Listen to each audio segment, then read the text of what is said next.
hear and see all the time. Okay, all through the Bible, them trying to jump up and down in the name of their God and go murder somebody and steal their land. Across Europe, some 60,000 warriors were gathering, readying themselves for battle. All they do. One of the leaders was veteran warlord Duke Godfrey of Bouillon. No, warlord, warmonger. Okay, warmonger. Stop glamorizing these fascist crackers, calling them lords. They are murderers. There is nothing lordly about that. He is a warmonger, not a warlord. He would head up his own army on what would... This is what I want to show you. Okay, Portugal, on this right here, of course, it's the Mediterranean, right? You got Portugal, France, you got the German Empire, then you got Hungary, then you got Rome, okay? And then now look at this, okay? Well, this is Rome here, but it's the same thing, all right? But now watch, this is what I want to show you. Become a 3-year crusade across 3,000 miles to reclaim Jerusalem in the name of God. Okay, now they come to reclaim Jerusalem in the name of God, all the way from here and here, which is Germany, okay? The German Empire, that's what I tell you. The Jews and the Romans are the same thing. Zionists and Nazis are the same thing, okay? But here go what I'm getting at. Look at all this. And then they come to Jerusalem and claim this to be Europe, when it's obvious that this is Africa. See, this is not no northeastern extension. I mean, no Middle East. This is the northeast extension of Africa. Jerusalem, as you can see, is connected to Egypt. So these were all black people. They came in here and murdered everyone and stole the land from way over here. Now they come from way over here claiming this right here as their land. And they done already murdered all the people from here all the way over to here. Already done destroyed shit.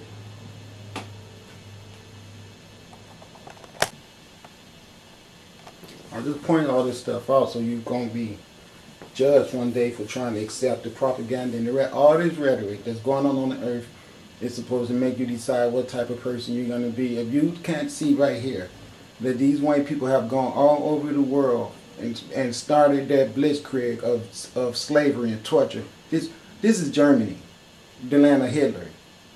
All right, and all of these places right here, they all left the Moors. First they was up in here with black people in this area right here, Spain, and over here, and Rome, and everything, okay?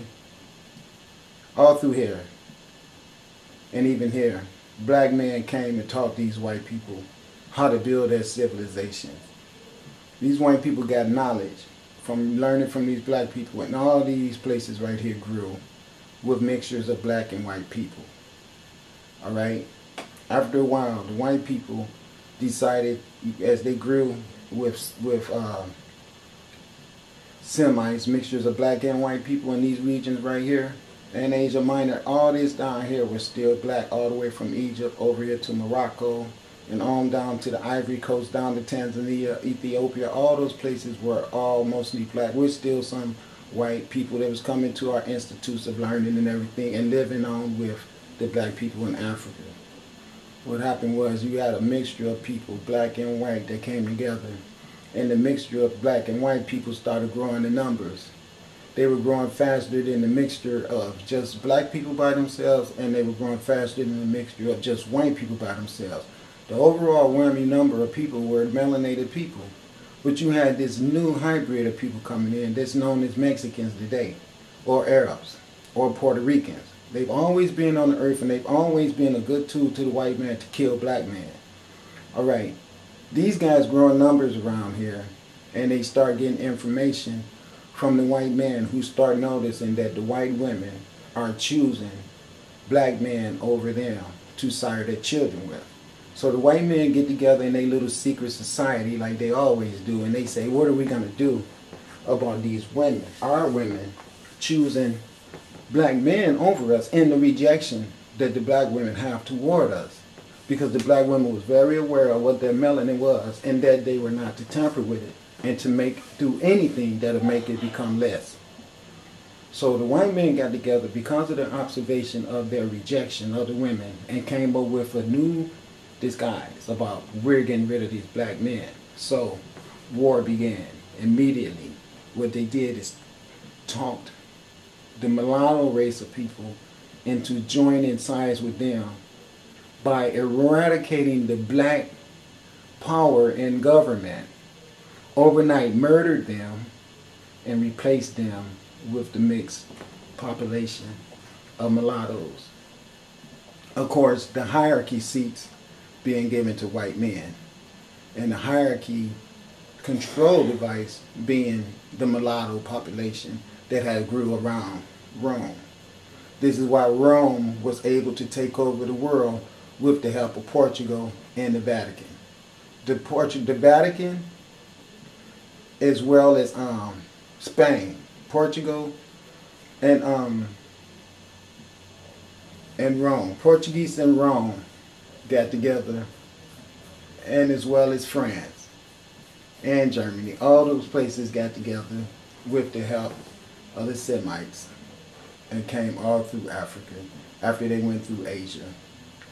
Went through Asia, destroyed everything, murdered everyone, built forces, trained everyone into hating black, and then came back into Africa and did the same thing. All up and down here is where Christopher Columbus slaved so much. He took those Moorish people all the way down in America, the same Moors who had educated the white people up in Spain.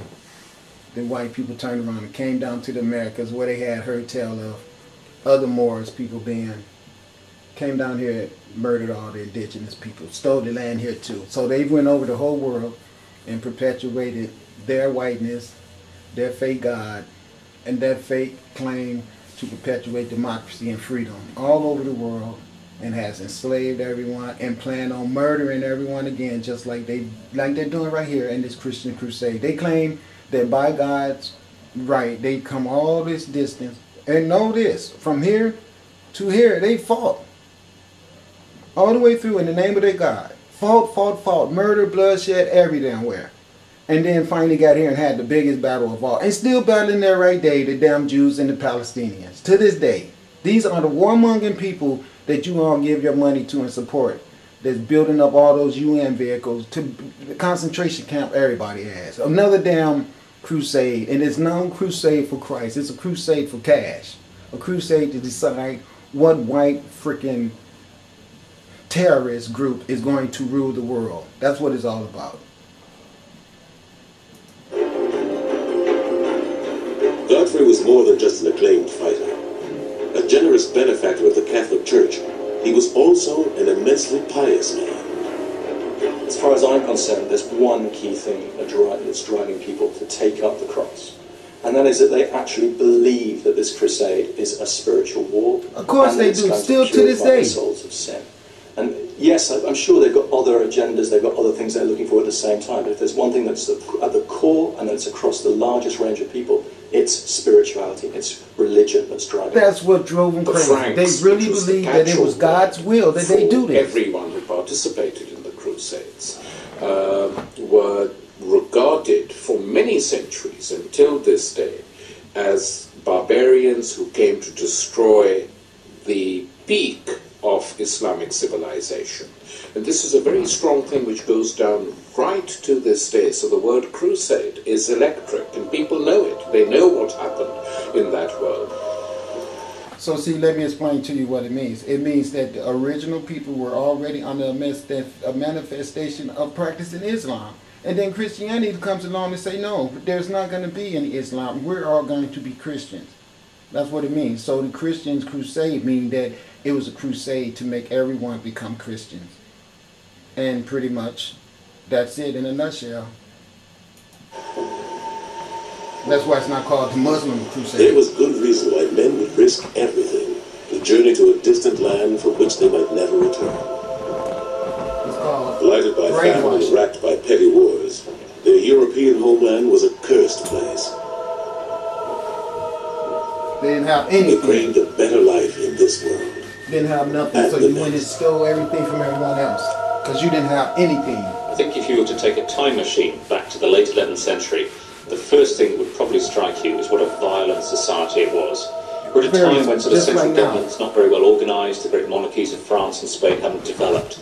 It's petty lordships, local castellans, they raid, they fight, they scrap one another. They want you to believe that it wasn't organized, but it was organized. It was chaos. It's the same chaos that's going on right now.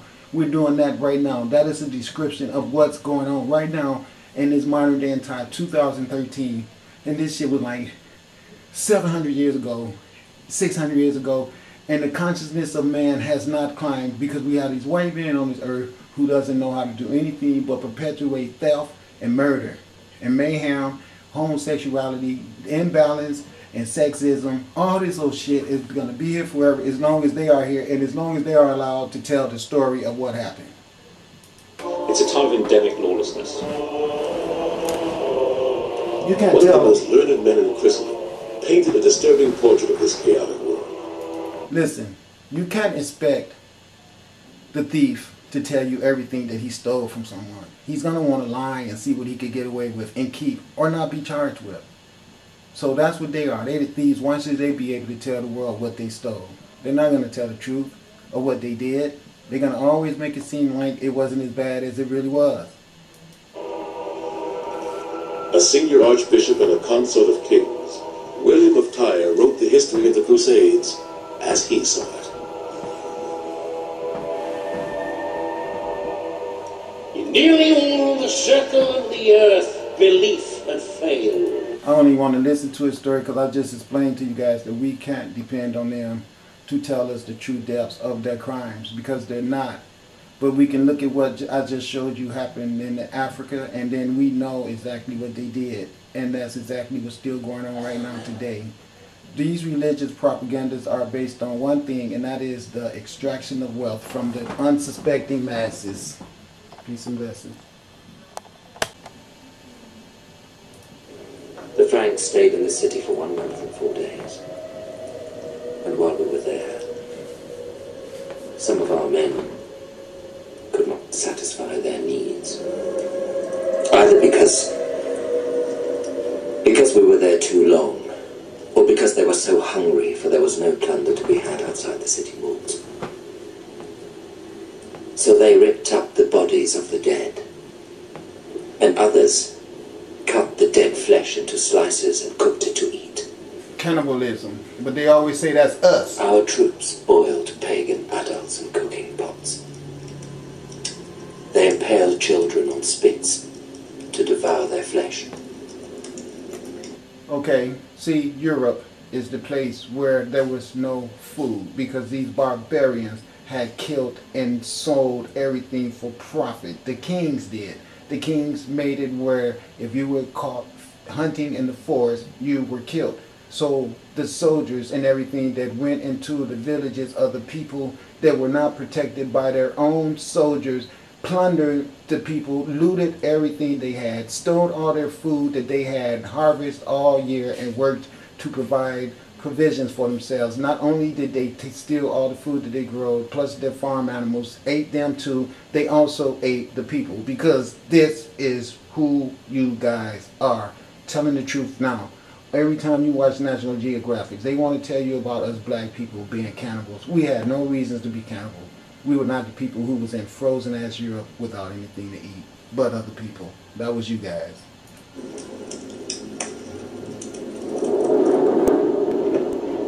You need to be shamed. There is no such thing as a spiritual war. When you fight a war, the aim of that war is to defeat your enemy. To collect They involve his violence, they involve merchandise. threats, they involve propaganda, and they involve, let's put it like this, shock and awe. And the eating of human flesh was designed to strike fear in the heart of the enemy. And that is not something that is black, that is white. And